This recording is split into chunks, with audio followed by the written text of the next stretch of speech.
Well, welcome back, everyone. Today I'm honored to be joined by Dr. Rod Story. Thank you so much for joining me. Glad to be here. Yeah. I want to talk about 7 tips, tricks, ways to help live a healthier, longer life. Okay. We'll start with sleep. How much sleep should you be getting on average every night? Well, I appreciate you taking time to ask these questions. I think it's important to talk about matters of living. It's surprising how often these come up in family medicine, which is my specialty. People are always asking questions about sleep and eating and exercise and diet. So good to think those things through. Your question about sleep is interesting to me. Let me start with a little background. Sleep is a gift. And as I speak to these things, I'm going to be speaking in part from 20 years of experience as a family physician, but also as an earnest believer in Christ. So those two things matter entirely to me, more Christ than anything else. But they inform also my thoughts on these things that you're going to ask about. Sleep is a gift. And I think that's also a challenge because we live in a broken world. So understanding that the impact of sin and being this side of Adam's curse, sleep is one area that really hits us. When I speak about that, sleep is something that we all experience, that we look forward to, although if you were like me in many of my years, I tried to avoid it. I tried to short it, and in some ways had to unravel some bad thoughts on it. What specific questions do you have about sleep? Yeah. The 8 hours a night is generally in the public's eye seen as the recommended amount. Is that scientifically proven? Is that roughly a good idea as far as how much sleep you should be getting per night? Great question, Jackson. Let's talk a little bit about what sleep does. Okay. And then I think that helps us answer the question. So sleep kind of has several purposes. One is restoration. So our body is expending energy, wearing itself down, and that's both mental and physical. In fact, the most energy sucking organ of your body is your brain. For that purpose, actually, sleep is mostly for your brain. It's mostly for a time for your brain to recover. So there's a fair amount of washout of the effects of the day, of restoring energy stores, of also mentally repurposing some of the things that you've experienced through the day. So most people have that sense when they are thinking about dreaming, that a lot of times it has a sense that it has connections to the events, but not always in what feels like a logical sense.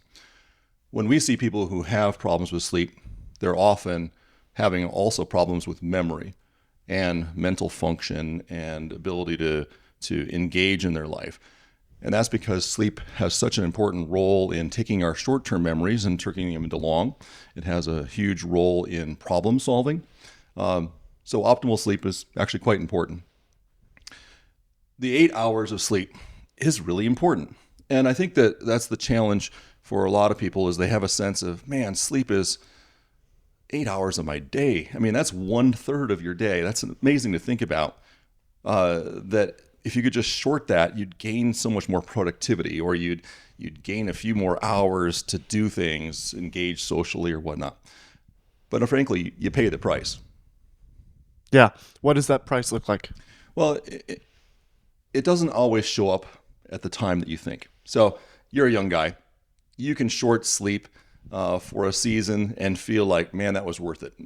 Whether a lot of times it's the college thing of pushing all night to finish something, or taking a crazy road trip and you're like, oh man, I could drive all night and save those hours.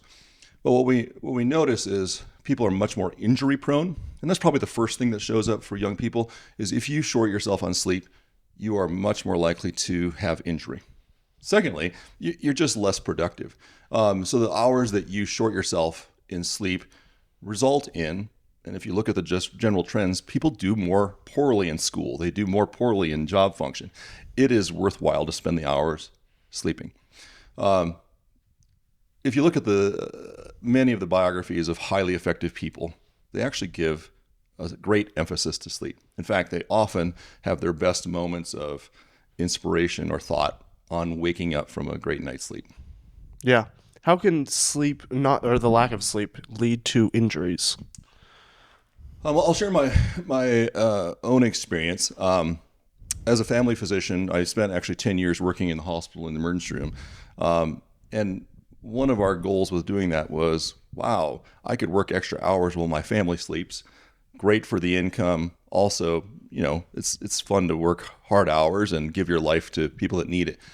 But what I found is that it really shifted some of the challenges that I had. I was running marathons before that season, and I found that I was losing that stamina during the hours or during the years that I was working nights and weekends.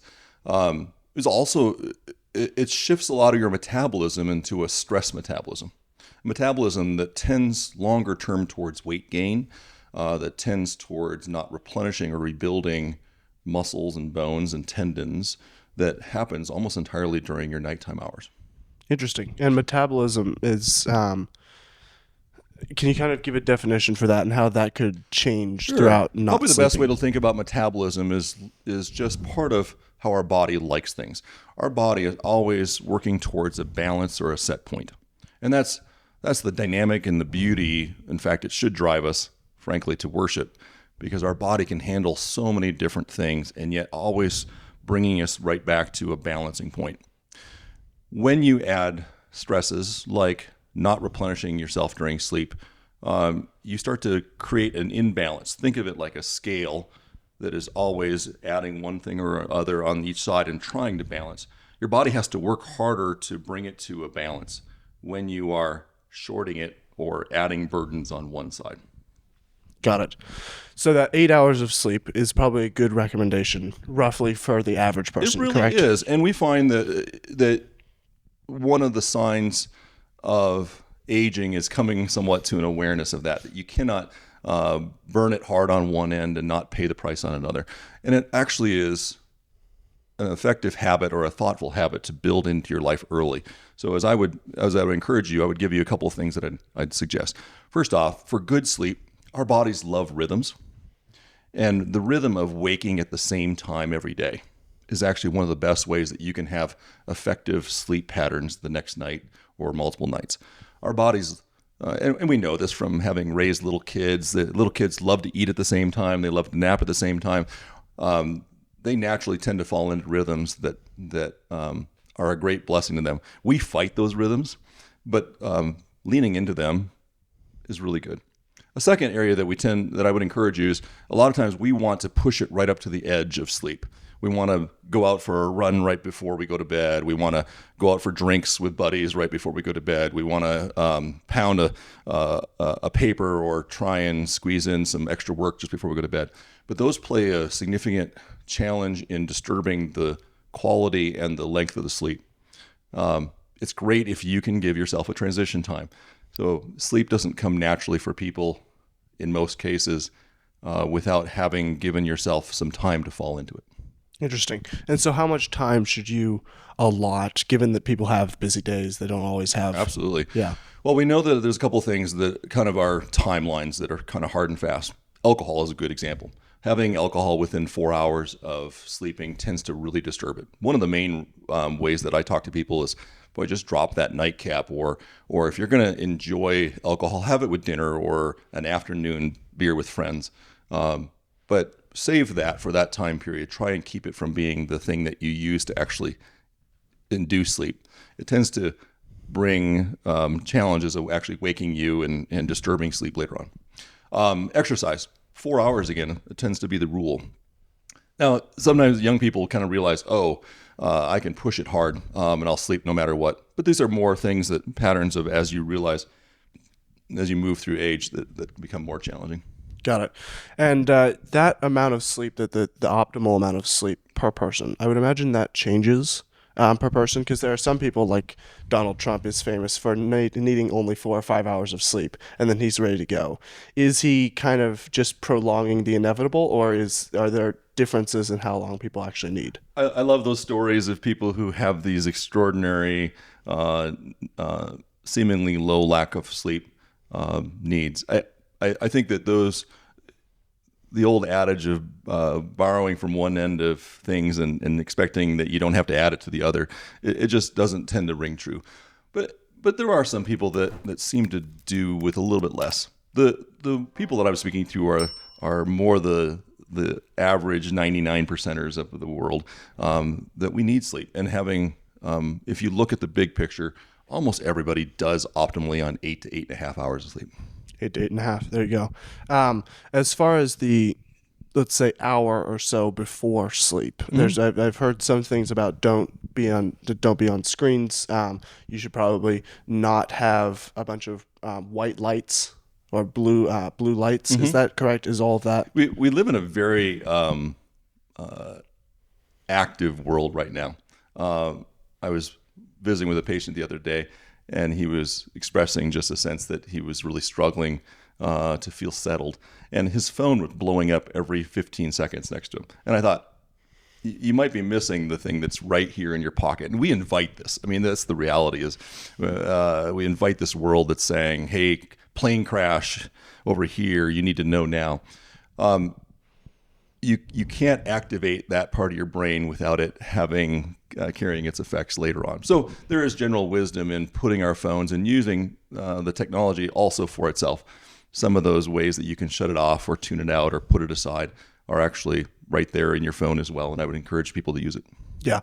And that goes as well for using your phone in bed, I would imagine as well. Yes. And we do see, we take people who have sleep issues, and sometimes they're at the point where they're really frustrated. There's nothing like losing sleep to make people feel anxious. It's a great way to torture someone is to take their sleep away. Not that I'm encouraging that, but it really does bring a lot of distress to lose sleep or have challenges. We bring people often back to a point of, hey, let's not just talk about meds, which can have a short-term place, but let's talk about good sleep habits. One of which is use your bed for sleep. Don't use it for your second office or for an entertainment. In most cases, it will steal from your sleep. We encourage people to have a conducive environment. A lot of times people don't realize that there's a dog or a cat that's stealing their sleep every time they roll over, or a furnace that's kicking on every 15 minutes that's disturbing them. Make your your sleeping space a good place. Make it dark. Make it quiet. On the other side, if you are struggling with sleep, don't necessarily keep there in your bed. So while I said that one of the important things is waking at the same time every day, the other side is actually not true. Going to bed at a certain time because you feel like you have to actually turns out to often create a certain apprehension, a sense of like, but I got to go to sleep now. Well, that's very hard to fall asleep when you're feeling that way. Right. How do you kind of tell when you need to go to sleep? Yeah. I think the rule that I usually encourage people is give it 10, 15 minutes. If you feel tired, that's when you go to bed. If you get into bed and you're like, oh, I guess I'm not tired, don't be anxious about it, but say, oh, okay, I guess it's not time. And leave the bed, leave the bedroom, go read something for a bit. Some of the old tried and true ways of bringing on sleep still actually hold true, and there's a chemical basis of them. Drinking a glass of warm milk. I've never done that, but I know people that do. Sleepy time tea actually works out really well. Those kind of quiet things are really helpful. Leaving the movie aside, instead grabbing a very boring book, or if you're like me, I usually do my Bible reading, and that lulls me to sleep. Yeah. As far as changing the amount of sleep that people need, is that a possibility, or is it kind of you have the 8 to 8.5 hours, and that's kind of what you'll always be at? Let's talk a little bit about sleep and the stages of life. There are different seasons of life, and one of the common challenges for people as they age is sleep tends to become, we use the word fractured. Probably a better way of saying it is it becomes periods of sleep broken by periods of wakefulness.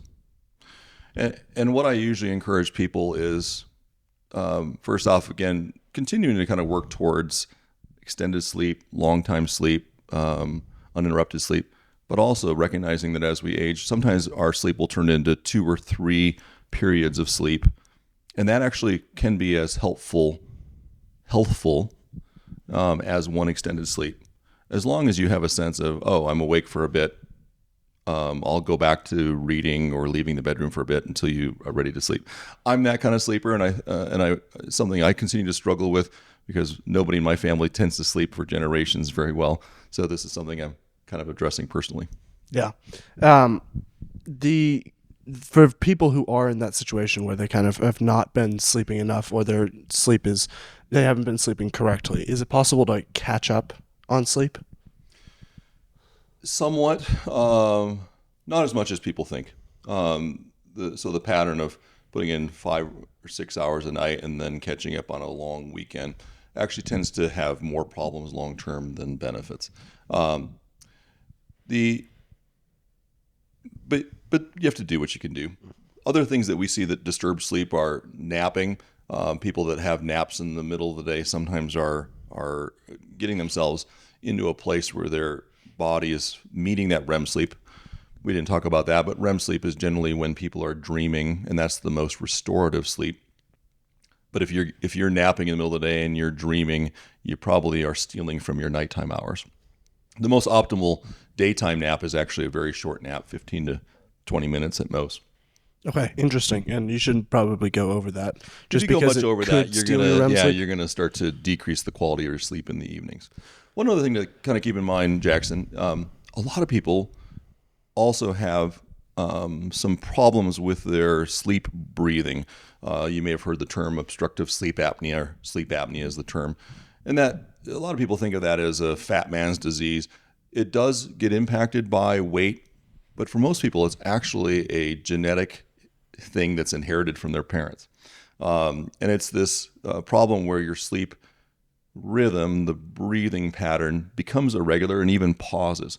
It's actually very common, much more common than people realize. And we see a lot of patients that are thin and middle-aged, and they just have horrible sleep. They wake up in the morning and they feel like they wrestled, almost like Jacob's ladder every night. Head like it was on a pillow of rock. It's worth talking to your doctor. That sometimes a simple home study to make sure that you don't have that problem.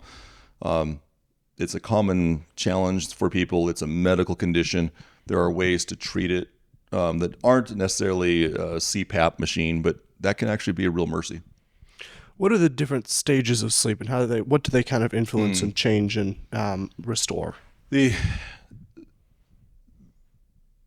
Probably the clearest is just that REM sleep, and that tends to be between 30 minutes to 4 hours. It can be quite variable between people. The REM is that sleep where our body goes completely to rest, but our brain is actually very active during that time. REM sleep is typically associated with people who are processing memories into long-term memories, are problem solving. So a lot of times people wake up out of REM sleep and they have a aha moment in the middle of the night, or they feel like they can understand something that they were puzzling over earlier. And then there's stages on either side as people are kind of falling into it. But the REM is probably the one that's best to focus on. Yeah, and that is has been proven in some studies to help soldiers who have PTSD. Is that correct? I don't know that I know much about PTSD, but people who don't get REM sleep tend to have the opposite effect. They tend to be feel like their gas tank is empty, that they have a brain fog, which is a hard term to nail down sometimes, a sense of being more anxious all the time because they're not getting that brain the rest or the reset that it needs. Yeah. I don't know if you've taken a look into this, but there's a bit maybe of a conspiracy theory that sleeping with your phone by your head can have detrimental impacts because of radiation. Is that anything to be actually worried about, or is that a bit? It's a great question. I don't know that I know much about it, other than we do live in a radiation-filled world that's expanding ever. Not just your phone, but many, many gizmos that we have in our world. I mean, your phone is, like mine, is charging wirelessly. That involves things that are happening, which is a form of radiation. I think those are always things to consider. Where I like to steer back the conversation for people when it comes to sleep is, are you doing the things that are basic, that are important? Are you setting good sleep hygiene? Are you thankful for sleep? That's something I was never very good at, and I'm learning. Yeah. We'll move on to the next topic, which is Right. food. What Food. is That's a good one. yeah, what does a healthy diet look like? Let me step back a sec before I dive into that question. Food comes very near and dear to our heart. I read a book a while back by a guy named Randy Alcorn. Randy wrote this fantastic book where he looked at the Bible. He's a pastor in Oregon, and he looked at the Bible for every reference made to money in the Bible.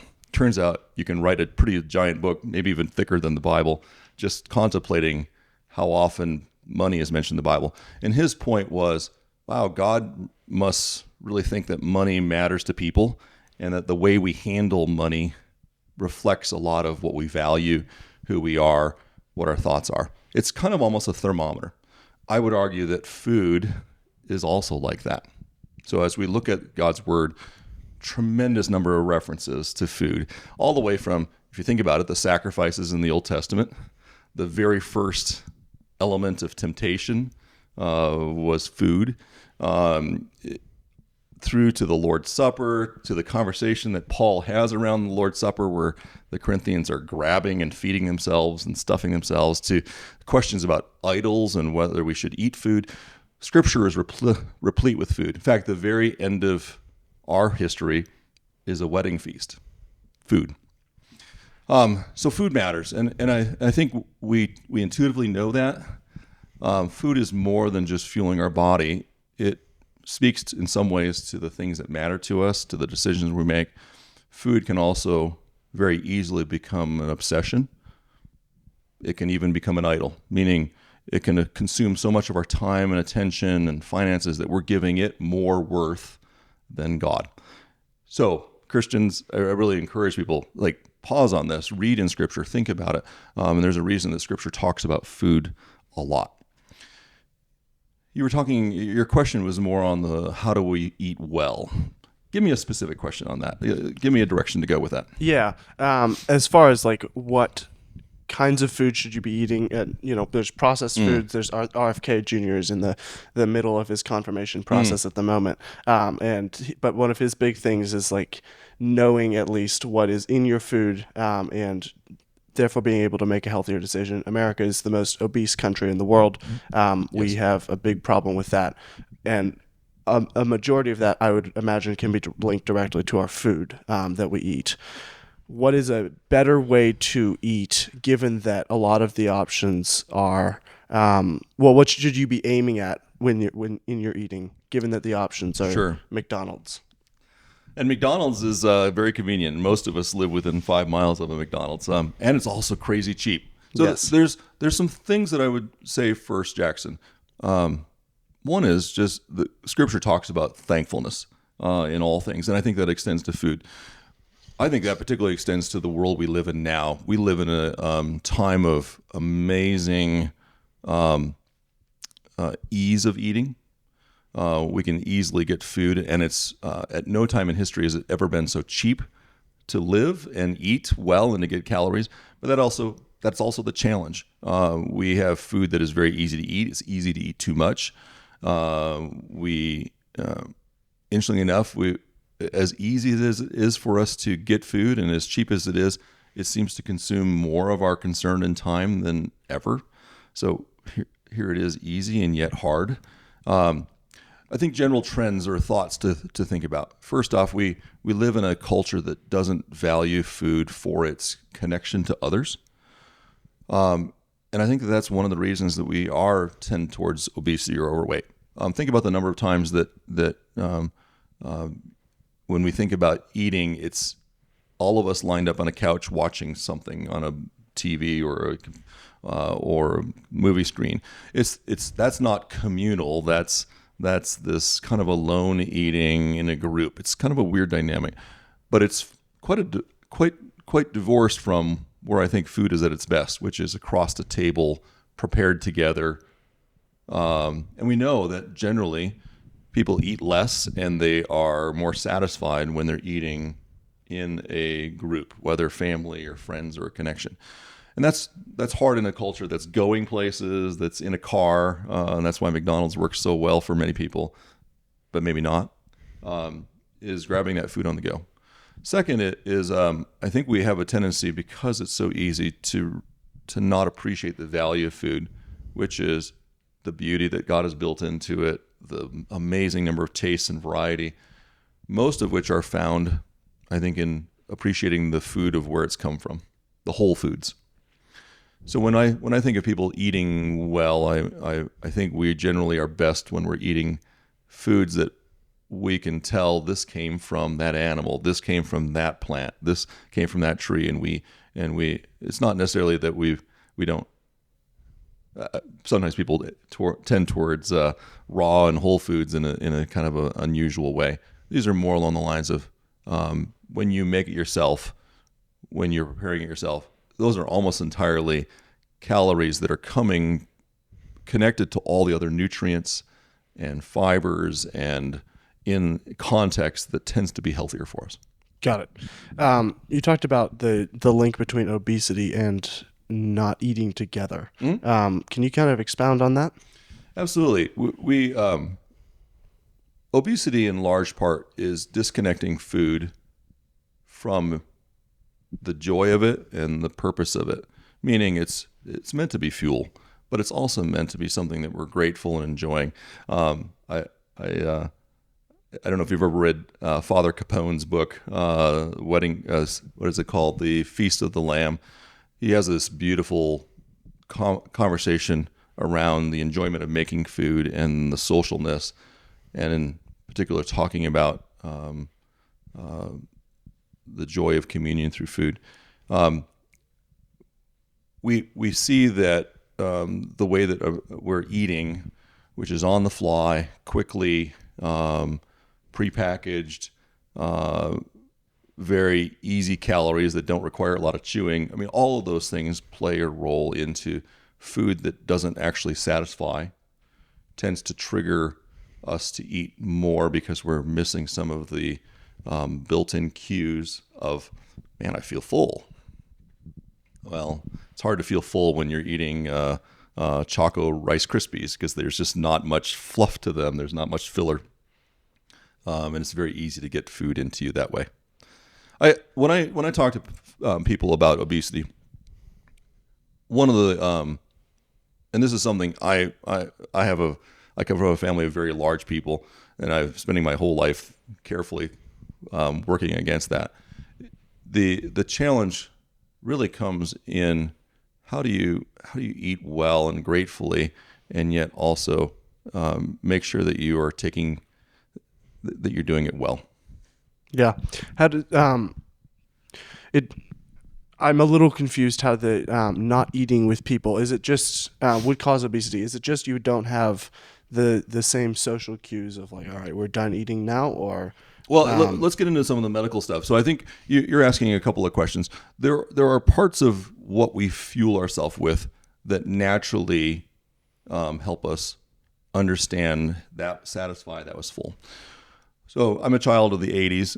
In the 80s, a couple of doctors came out and said, and I say doctors because doctors are part of fad diets as much as anything, that we needed to eat low fat. Fat was the cause of every malady, from cancer to heart disease.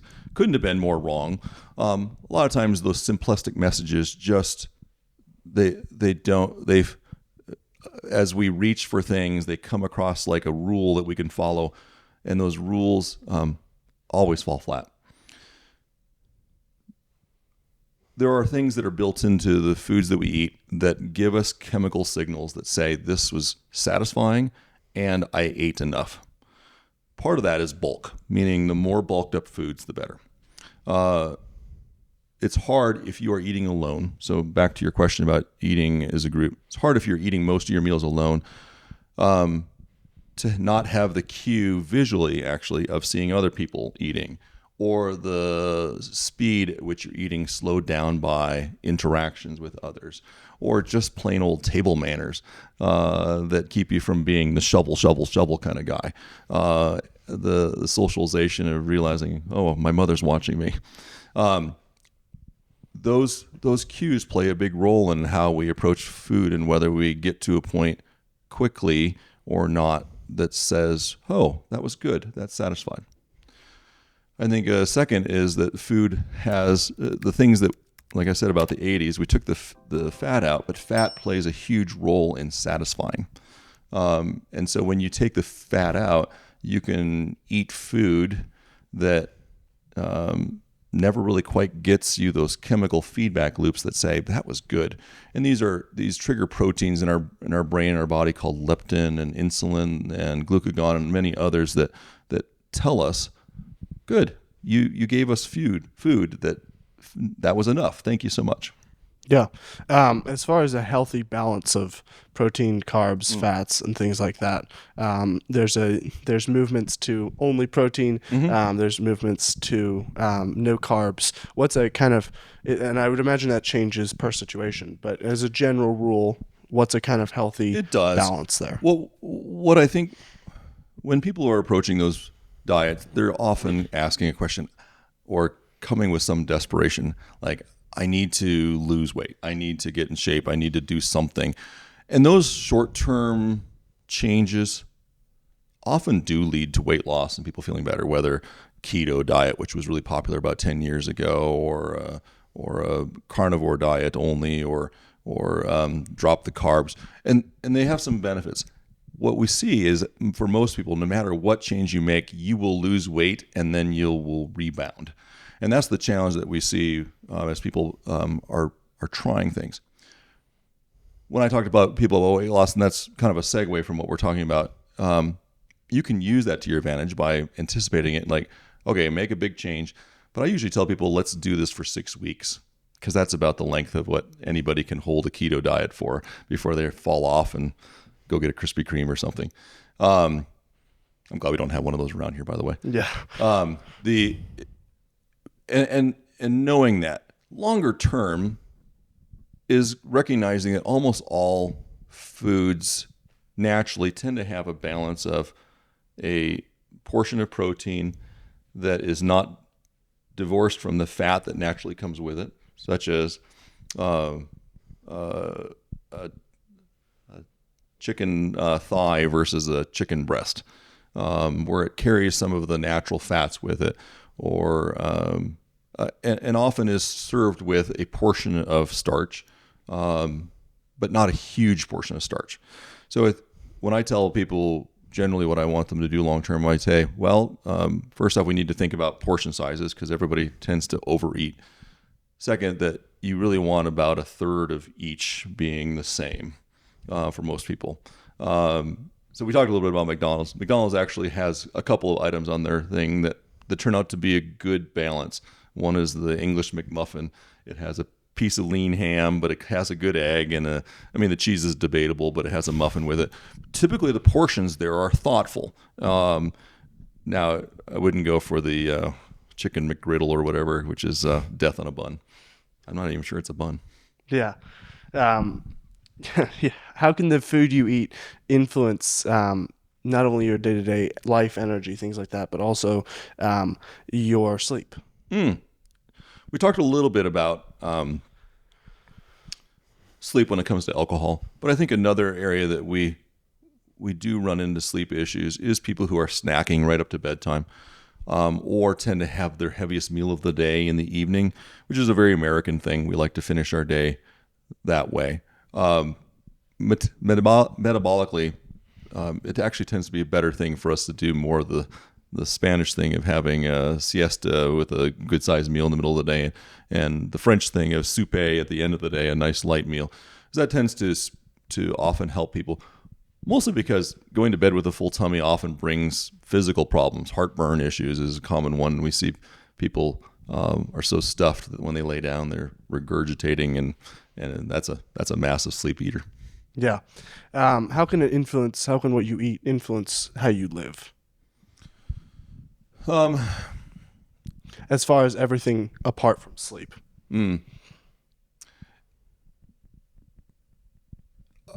I think that that's a really big question. It's hard to wrap a question around. I think there are times of life where you'll be burning a lot. And and I'm jealous now of this stage of life that my kids are in, and because man, I remember those teenage years, or when I was working out and running marathons, like there was a season where you could basically eat anything, and those are great seasons. I think that the general trend is over time we need less food, our metabolism needs less, which is a direct relationship to not just to activity, but more to muscle mass that we carry. Working to maintain that muscle mass is one of the best ways of keeping your weight in check and balancing yourself with the metabolism hormones. And I think that's a question that you're going to ask me a bit, was talking about exercise. Yeah, that's next up. Very good. Yeah. Nice segue. Can your food influence the energy levels you have? Yes. I think I see where you're going with that question. Food that is slower to digest tends to do two things. It doesn't drive an insulin spike. And insulin is a wonderful hormone that's supposed to match our sugars, meaning our starches that are easily digested. The problem is insulin tends to make you sluggish and want to lay down and not as sharp mentally. And it tends to, if you're driving that a lot, push us towards gaining weight and sleep disturbance and many other problems that come. So eating something that's going to digest more slowly. An example would be a breakfast cereal. They tend to be so quick into your system, but they're also digested within a couple of hours. You get this huge insulin spike, and then it's out of your system. Versus something that would be slower to burn, such as an egg and meat source, along with the starch. I think balancing those can be really good. There are also seasons of life. When we're younger, we can eat many more of these starches. We need many more of them because we're expending so much metabolically. As we age, we don't need them as much. Yeah. Let's talk about exercise. We're starting out February. A lot of people have most likely given up on their New Year's resolutions. For those people, how can exercising help you? Let me start by what my general advice is for exercise. As a physician, there's a huge body of information that shows that we live better if we're moving. We live longer, we live better to that length of time. It's never too late to start that.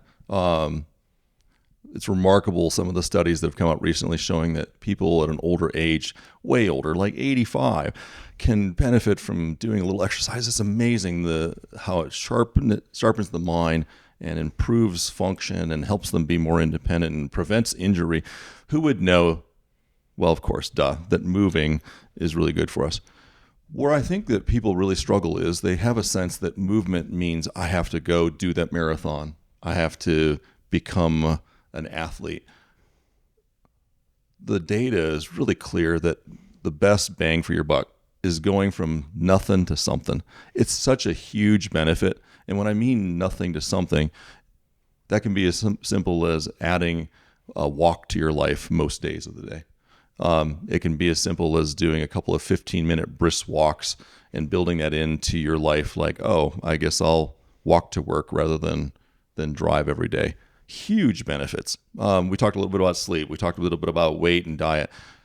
A lot of times in our modern world where we have very little opportunity for physicality, adding a little bit goes a long ways. Yeah. As far as weight training to cardio ratio, what's a good balance there?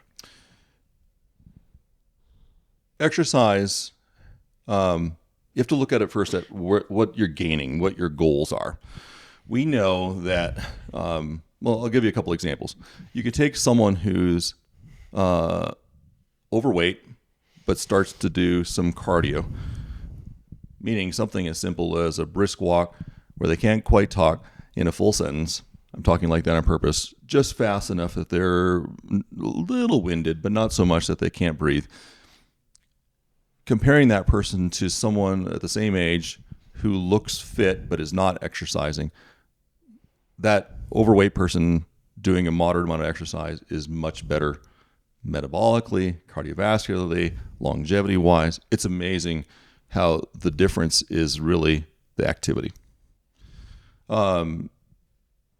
So thinking about it in that words, where I think that the challenge comes is people sometimes look at activity as, oh, I'm going to go do this in January because I got to take off that 10 pounds I gained in December.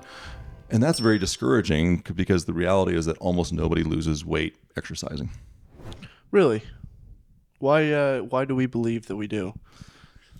I think because Jane Fonda, maybe you don't know who Jane Fonda is, or Billy Banks, or I'm thinking of all the different names that have been out there. The made for TV cultural idea is that we're fat because we don't exercise, and exercise will make us not fat. Losing weight, getting in shape is almost always a matter of reducing calories, not a matter of exercise. Where exercise has its role is in living well, living long, and maintaining function.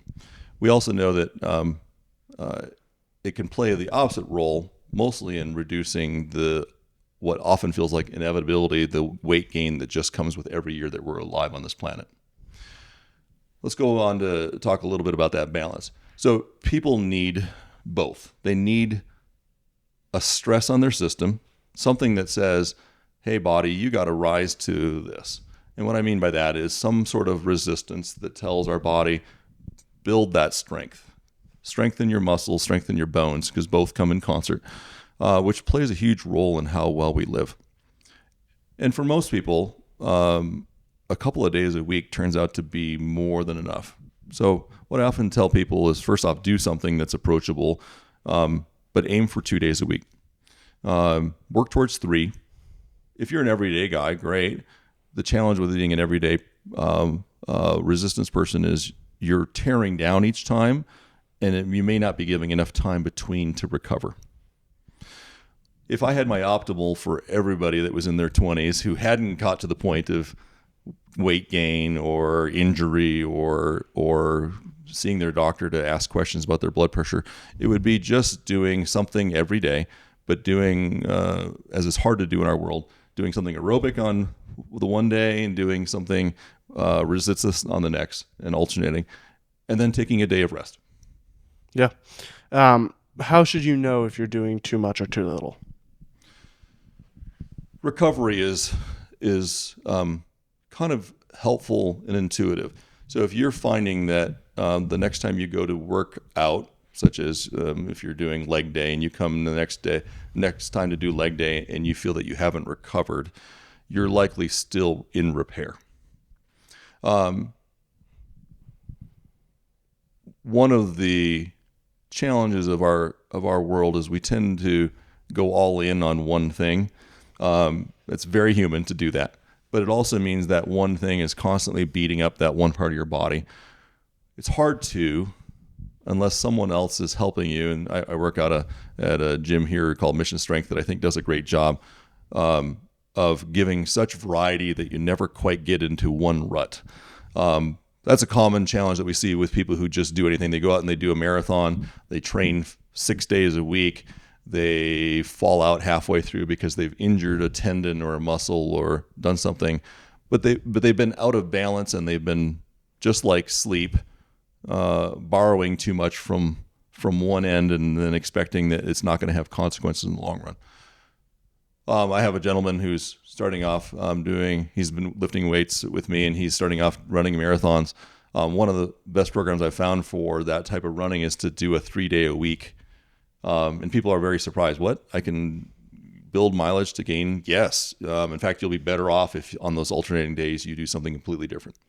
Interesting. And the variety, how does the variety help your body grow muscle, grow resistance, grow let me give longevity? you, this is not exercise, but I think it kind of tells us one of the more common injuries that we see, repetitive motion, is checkout people working in the grocery store. They're doing that same motion, moving this thing down the aisle, always one-sided, right hand moving it or left hand moving. The longevity or the injury rate in those types of professions is huge. Well, of course, you're doing the same motion, whether you go off and do a running program, whether you become like a muscle person, you want to lift weights every day, you're basically doing that same repetitive motion. But humans are very dynamic, and one of the more important things is for us to maintain more functional fitness, meaning the ability to twist and move across natural planes, particularly ones that involve core strength, which most athletes and amateur exercisers tend to ignore, but turns out to be very important for being able to do things long term. And isn't that frankly what people actually are aiming for? They don't want to injure themselves. They're just looking to make a change. They want to make a goal. They go all out in one direction rather than realizing the better way to reach that goal would have actually been to mix it up. Interesting. And as you get older, generally you get more prone to injury. Yes. What are some ways to avoid that? I just came back from a medical conference. Well, actually, it's a year ago now. It was an orthopedic conference, and it was talking about injuries and recovery. One of the fascinating things, because I was listening to, it was two parts of a conference, both sides, and I don't know if they were talking to each other, were talking about the importance of core strength and range of motion for injury prevention and recovery from injuries that would happen. So think of it this way. When we walk, when we run, when we do activities, we do a lot of not just hinge motion, but actually rotational motion. It's actually quite beautiful. And if you were to go, I'd encourage anyone, if you want a moment that I would think should make you just puzzle at the beauty of what God has built into our body. It's this ability to not just walk in a straight line, but to handle uneven surfaces and strength and motion and to handle a sudden jig or jag, because that's what the world throws at us. But so much of that actually comes with the ability all the way up from our feet to our neck to be able to twist and bend and rotate. So I say that in part because the way to reduce some of the things that we lose as we age is to do things that improve core strength, meaning abdominal muscle, twisting motion, hip and core, low back, posterior and anterior legs, meaning your quads and your hamstrings, all the way down. Shoulders, and I mean, we see the same problem when people injure shoulders. Is almost always because they've let themselves do one motion and they haven't been taking care of the range of motion that goes with it. Interesting. Yeah, the range of motion is a big thing also for muscle gain. I know there's a gentleman named Jeff Nippard on YouTube who is big into, if you go all the way into the depth of the range of motion and then come all the way back out and controlling everything, you're much less injury prone and you're also more likely to gain muscle.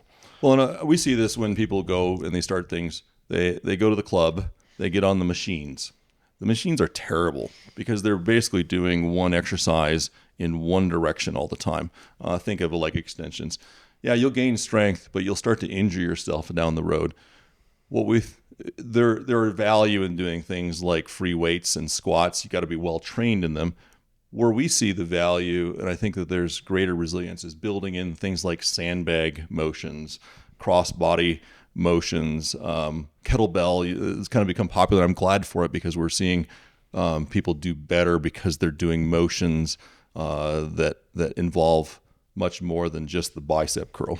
Right. There's stress, but also there's motions across natural planes that our body needs that are involving much more than one muscle group. We like to go after the large ones, forgetting that there's a lot of tiny ones that actually do most of the work, and they're the ones that get injured when we don't build them at the same time. Yeah. Let's talk about socialization as part of living a healthy lifestyle. Okay. How can that? What can that have to do with being healthy? Sounds like a glib statement, but people need people. We're built for connection points.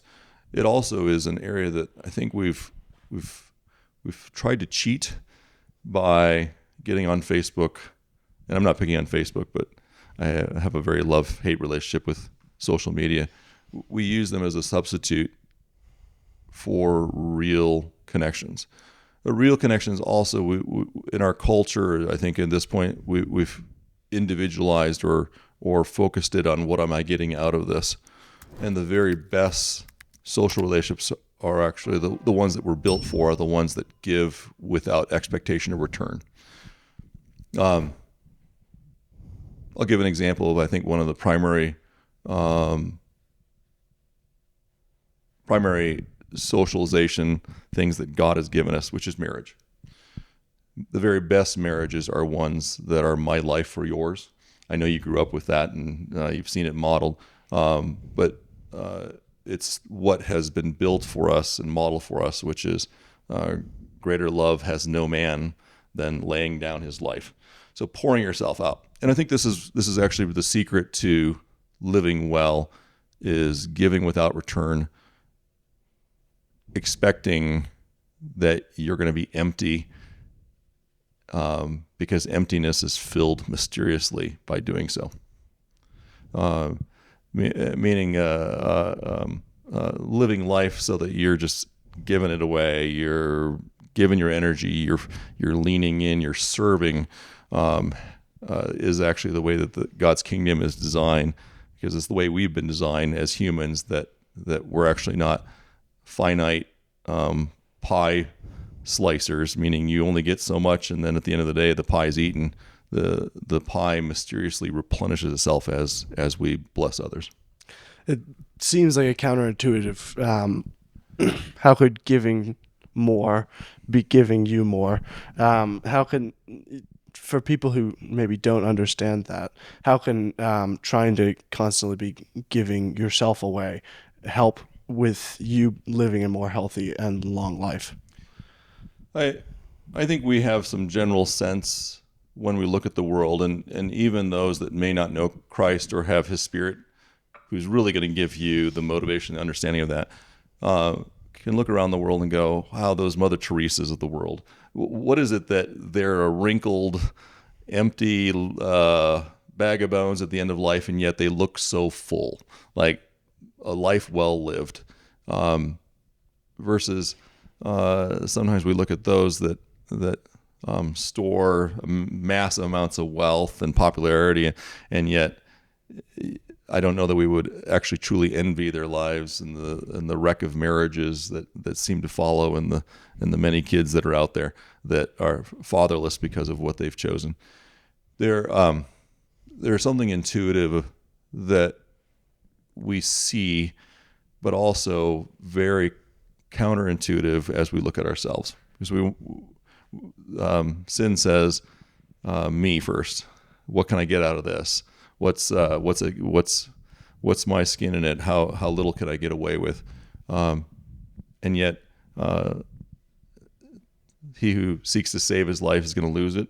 He who loses his life seek first the kingdom, and all these things are added. The world couldn't be more wrong in this way, and we have to surround ourselves with people who will encourage us and say, pour yourself out, give yourself away, live generously and open-handed, because there's an abundance that doesn't make sense, and yet is really where true life is contained. What signals should people be looking for that they're not socializing enough? I think socialization, one of the ways that is just to kind of be thinking about your thoughts. Are your thoughts often on you? Are your thoughts, are you thinking about what has it got for you? But also, I think as you look at your time or life, asking yourself, what are you looking for when it comes to other people? What is your goal in spending? Are you thinking about them, and what is it about this person, and how can I build them and bless them? It's a sad circumstance of living where if your thoughts are purely on, well, what's in it for me? Yeah. Let's talk about work. as this is something I work in every day. How can work influence your quality or quantity of life? Work is one of those things that I think we live in a culture that's sending really bizarre signals. One of which is that work has to be innately meaningful and obviously meaningful, or it's not worth doing. And I think I was reading an article recently that just was reminding how often a current generation is like looking to do something that they think makes a difference in every minute. Work, if you look to work for that purpose, you're going to be disappointed, because we know that work is a blessing. Scripture is full of that. In fact, I think that's one of the more surprising things when I talk to people about looking forward to heaven, that heaven is actually going to have work. And I'd encourage you to dig into Scripture and find that. And they go, wait, I thought work was just like a curse this side of like something you had to do versus something we get to do. Work is something we're built for. When we see people try hard to not work or choose not to work, their health declines. There is something about having to get up and do something, and then having the work of your hands build something or leave something or bless something that is essential to being human in a way that is essential to being healthy. Yeah. And that's because you have something that's occupying your mind as well as your body, and you're striving towards something, correct? And if you were to write an instruction book on what does a human need for healthiness, work. Yeah. I'm reading a book on longevity, and I think it talks a lot about being active, and I think it actually gets to something that is important. The people that we see that often live well, live longest, are people who are engaging socially, who are staying active, but are also working. They have something that they get up for each day. They have something that they feel that they're giving to physically and mentally. There's an amazing decline that happens, and I've watched it for years, particularly men, because I think we live hard and we have this idea of, okay, stuff the mattress with money, and I'm going to get to 59 and maybe 62, and then I'm going to go golf. and the health decline that happens at that point, as men shift to that, and many times I see 2 or 3 years later they go, wow, that was dumb. I went back to work and I'm happier than ever. It is, like I said, if you were going to write an instruction book for living well, it would be that work is actually a gift and purposeful and necessary. A significant part of that, yeah. Most people that today have office jobs where it's a sedentary lifestyle. Is there a problem with kind of sitting all day if you are not exercising at the end of the day? Mm-hmm. I think even exercising through the day. So I do this exercise that I've been doing for the last few years. I was on the verge of having a knee replacement, and I've been able to back that off for a couple of years. I messed my knee up in high school doing soccer and skiing. I was like, man, 55 and I'm going to have a knee replacement. This is terrible. I think in large part it was not moving at work. And where I'm going with this is we have a culture that has really weird things that we demand of our body. Sitting for any length of time, or standing. I think the standing desk, we're seeing problems with it too. And I'd say it's great, but not the panacea that people often think it is. What essentially is, anytime that you're in one posture for any length of time, it's not good for your body. It's a bit like overtraining. So, like I said, if you go out to run a marathon or you weightlift only one direction, you do leg squats every day, you're going to get injured. The same happens with the way we work. What I talk to people about is how can you actually use that to your advantage. So we've talked a little bit about sleep, we've talked about eating, we've talked about exercise. I think that in our modern world, we have to think less compartmentally and think, how can we actually build that into what we do? I was talking to a gentleman the other day who is hitting it hard. And he's the same guy that I said his phone was blowing up in my office and he was distracted by his phone every 15 seconds. And wondering why he feels a little on edge all the time. But also, he's doing the stand-up desk. We talked about, okay, keep up the exercise routine that you're doing. Great, you're doing the mission strength. He was feeling disappointed that he was only doing it 2 days a week. I'm like, 2 days a week? That was huge. You went from nothing to 2 days a week? Way to go. Now, let's build into your work day maybe every 2 hours that you do some range of motion stretches. You get down and do what I affectionately call the third world stretch, basically a squat that we never do in our world, or a bent over kind of rowing circumstance. Again, postures that a lot of the world uses because they're picking weeds or planting seeds, and we never get down to that range, and it actually is to our detriment that we don't move that way. Do a 15-minute walk around the block twice a day. Your brain will be so much better for it. You will come back, even though you took that time away from work, you'll come back with new thoughts and having problem solved and given your brain and your eyes something different to focus on. So here we are, running a computer-filled world. I think it is the challenge of how do we not just exercise? How do we not try and eat well, but how do we actually build it into our life in a way that that's actually more like living a life of activity like most of human history has? Yeah. For people who don't have the option to take a 15-minute walk every day, what are some other ways to combat that? Well, quit your job. No. Go to Red Balloon and ask them if they've got something better.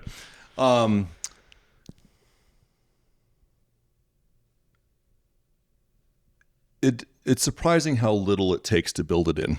The Swedish did a study on soldiers in pillboxes, basically stuck for long periods of time in a room 8x10, 24-hour shifts, couldn't move, and they were noticing significant detriment in their soldiers' capacity and ability to actually call, when suddenly you had to run out and fight. Here you've been basically the equivalent of a couch potato or perhaps a tech worker at a stand-up desk. What they found is that they could do these 7 minutes, calisthenic body weight stretches, activity, range of motion, is all the way from basically every 30 seconds changing from body weight squats to push-ups to jumping jacks. And they were able to maintain fitness almost as though they were hitting the gym and running a couple of miles a day. It's pretty amazing. Again, that going from nothing to something is so huge. We don't give it enough credence for how little it takes for us just to build a bit back in. And I would say it'd be hard for us to find a job that you couldn't do a little something, or even talk to your boss and say, "Hey, I'm getting a lot of backaches from exercise or standing at my desk all day," or I talked to my doctor and he suggested I build in a few things because I think I could be more productive. What boss wouldn't want to try that out? It's a bit like Daniel and his friends that said, "Hey, do you mind if we eat a little differently? I think if you check us out in a couple of weeks, we'll be sharper and even better stewards of what you've given us to do." Yeah. As far as people, well, I sometimes feel at 2 or 3 o'clock in the afternoon, I know a lot of people do as well, that kind of exhaustion hit you. What is that coming from, and how are some ways to kind of combat that? That's a hard one because it's a natural rhythm. the eating thoughtfully at lunch, meaning again avoiding the quick starches, avoiding a beer with lunch. Not that many people do that, but some people enjoy kind of having business companions that way. I think that is a role for. It's just a natural measure of exhaustion. Part of it is recognizing human limits. That we are finite. We run out of energy. We can't sustain unlimited thought processes for 8 hours in the same direction. And so I think there's a ways of kind of combating that sometimes people find beneficial. You do have to be careful with caffeine. Many of us, about 1 out of 10, are slow metabolizers for caffeine, meaning you can drink a cup of coffee or have a soda at noon and have it mess up your sleep even in the evening. So like, wow, that really the caffeine that early, but a small amount of caffeine can be helpful at that time of day. I would argue again that moment of shifting gears or even thinking, okay, I've put in 6-8 hours of the day, time to switch to another meaningful part of my job, whether that's in a new location, whether that's a great time to switch to some meetings or change to a completely different project. But if you're thinking I can do 8 to 10 hours of standing at my computer and it's not going to reach a point where I can't do it, well, then you must be either Superman or magic, because I would use that to your blessing. Realize if I shift gears, I'll be better off and more productive. Yeah. Let's talk about hygiene. Other than the obvious, if you don't shower, you won't have any friends. Or maybe not a job. Yes. How can it affect the quantity as well as the quality of your life? Interesting question. I think sometimes we behave like Greeks. We like this idea that we can do our brain over here and our body over here and our spirit over here. And that it's one of the great worldview changes that Christianity brought, is this idea that no, we're unified, body, soul, and spirit. Only the Word of God can divide that up, and that's a sharp sword. You really don't want that division to happen anyways. Why I say that is the things that we do and the care that we give to our body really plays a role in how we think about ourselves, but also matters medically. Probably the most powerful way in hygiene is the thoughtfulness about dental health. And I'm going to throw I'm not a dentist, but I think those guys do a great work. Our gum health, our dental health turn out to play a huge role in our immune system and in baseline inflammatory conditions. And the body is not a great place to have the flame of inflammation constantly stoked. Taking care of your gums, taking care of your dental health actually turns out to be one of the better ways to live well. Interesting. And is that just brush once a day, brush twice a day? What's the general recommendation? I think there's a couple different ways. So going back to diet, you were asking. Diets that are high in starches that tend to drive a lot of insulin tend to worsen gum health over time. Diets that tend towards whole foods and monounsaturated fats tend to give healthier dental and gums concerns, partly because it's not just the tissue themselves, but the bacteria that naturally live there, and whether you're encouraging certain kinds of bacteria or other kinds of bacteria. We live in a bacteria-covered body. Gut health starts at mouth health, and the way we feed ourselves has actually a pretty big role that way.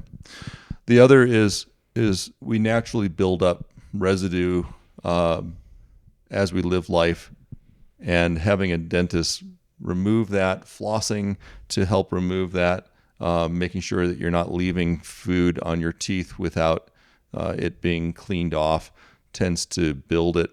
So tartar is the term that's often used for that. That actually is a biofilm that impacts our health long term.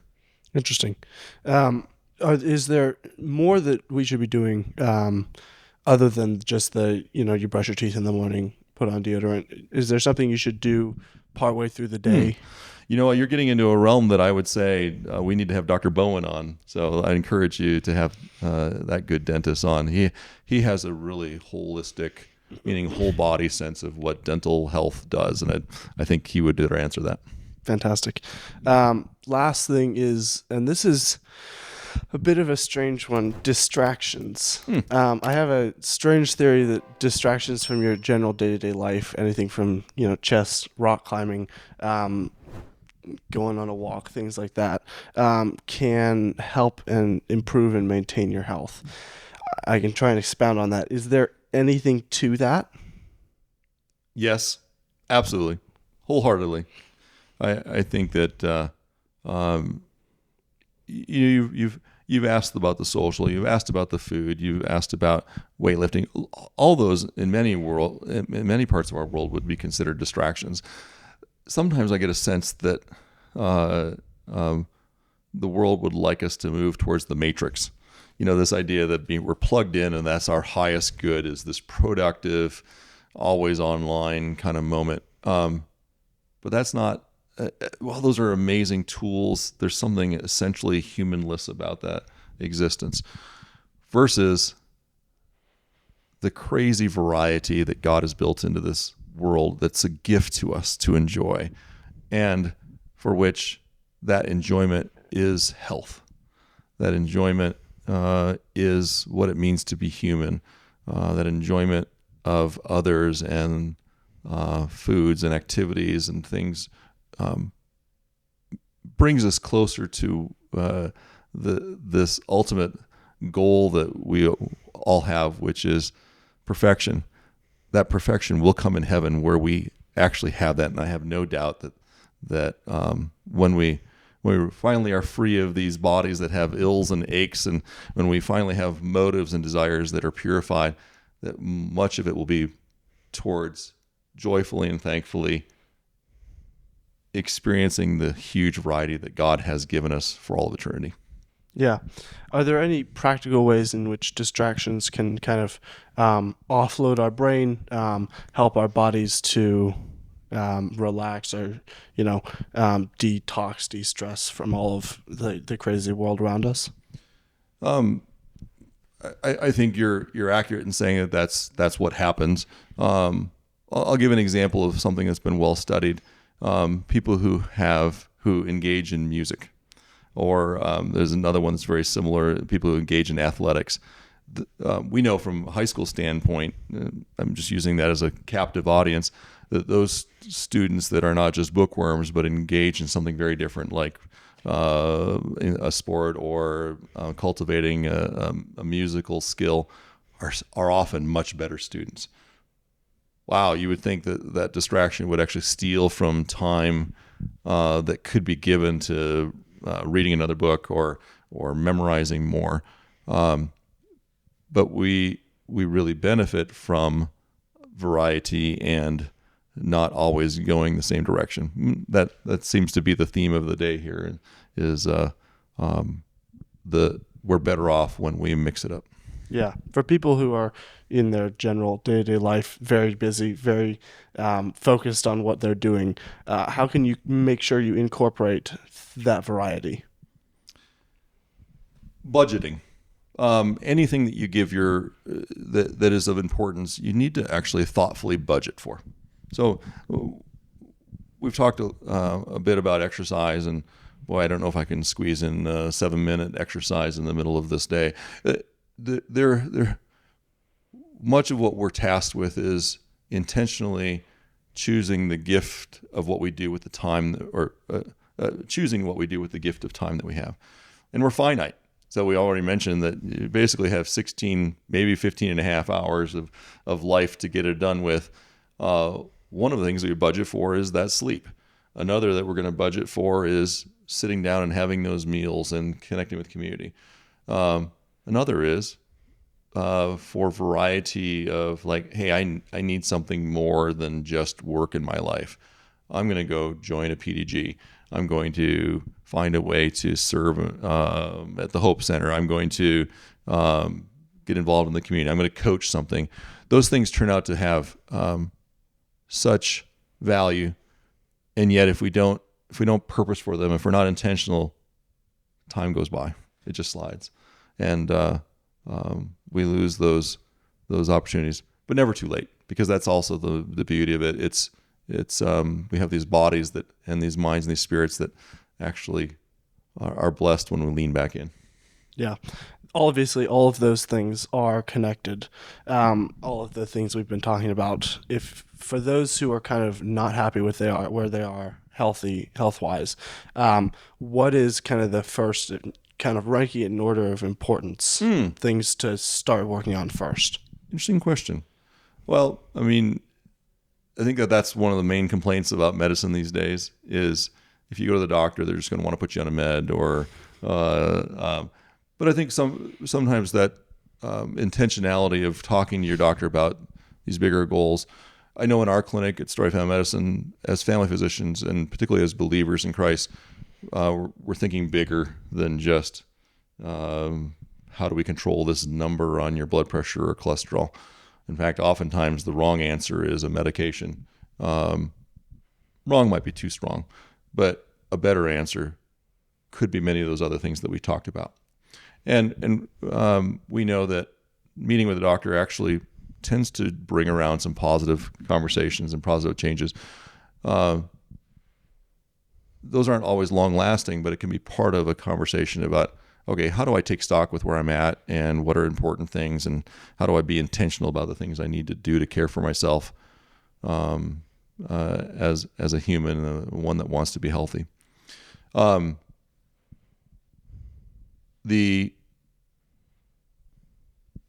ahead and ask me another question. Yeah. Well, I want to kind of shift focus a little bit to the American healthcare system. There are a lot of Americans that would like to have free healthcare, like some of the things we see in Canada or Great Britain, indicating that it would not only be better for their wallets but also their bodies. From your perspective as a doctor, slightly removed from the ordinary healthcare system, what are your thoughts on our general U.S. healthcare? We have an amazing healthcare system, but also some challenges, and I think those challenges are by and large of our own making. They come from wanting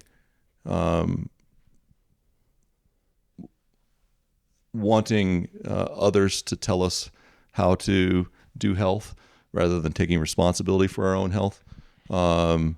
They come from an idea of, I think, a broken idea of justice, that everybody should all get the same thing. And then the idea that it's a pie and you can only divide it up so many ways. And I think that those are all actually inaccurate ways of looking at health and health care, which is a funny word, kind of a modern invention. It's a good conversation, and I don't know that I have time to get into it with you today. So maybe I could come back another time. We could talk about our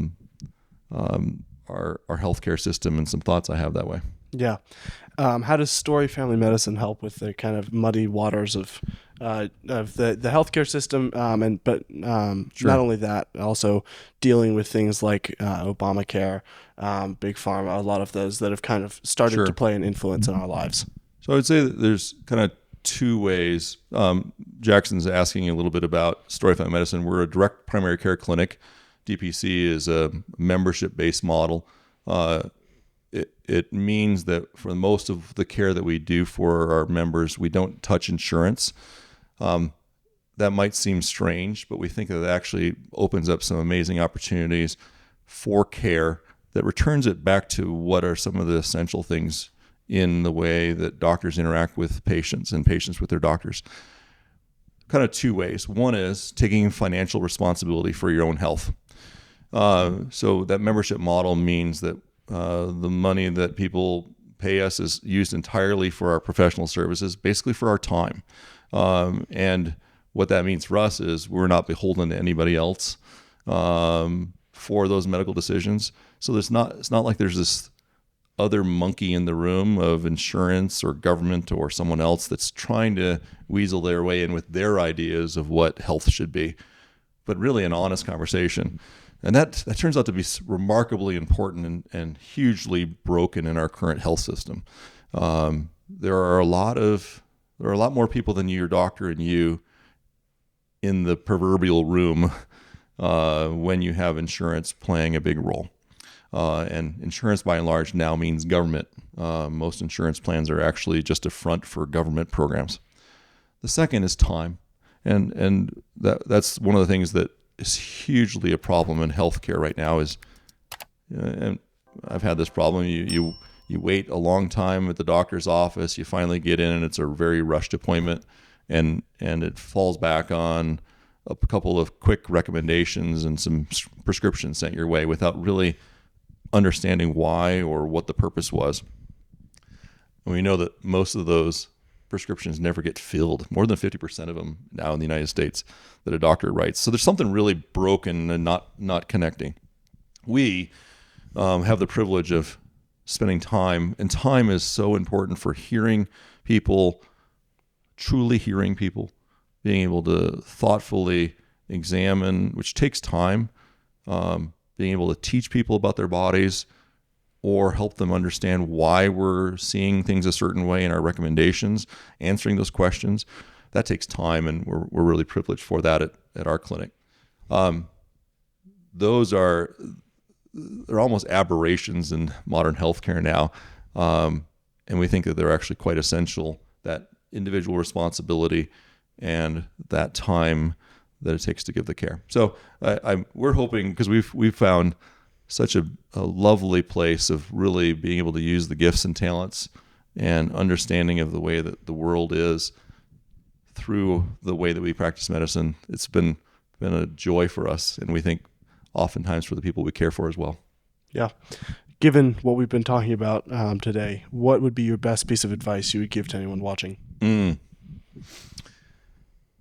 If you're not right with God, get right with God. There's no other way to improve your health than to have your body and your mind and your soul truly redeemed, because this body is short, this life is short, and if you don't have that understanding and that connection with Jesus Christ and that forgiveness that makes everything better, you're missing true health. Through that, then, is the understanding that your body and your time are meant to be spent in the blessing of others, and that's also where true health lies.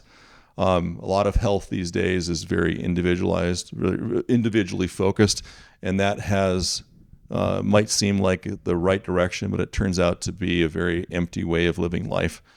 On the other side is life and life abundantly, and that's what we're meant for. Yeah. Where can people find you and Story Family Medicine online and in person? Yeah, so we're in Moscow, Idaho. We're encouraging other Christian doctors and nurse practitioners and physician assistants to consider doing what we do. But you can find us at storyfamilymed.com. Come check us out. We love to meet people, even if you're just here in town visiting for other reasons. If you want to find out how in the world did we step out of the insurance industry and find a better way of doing medicine, we'd love to talk about it. Thanks so much for coming on the show. Thank It's been you. lovely. See you guys.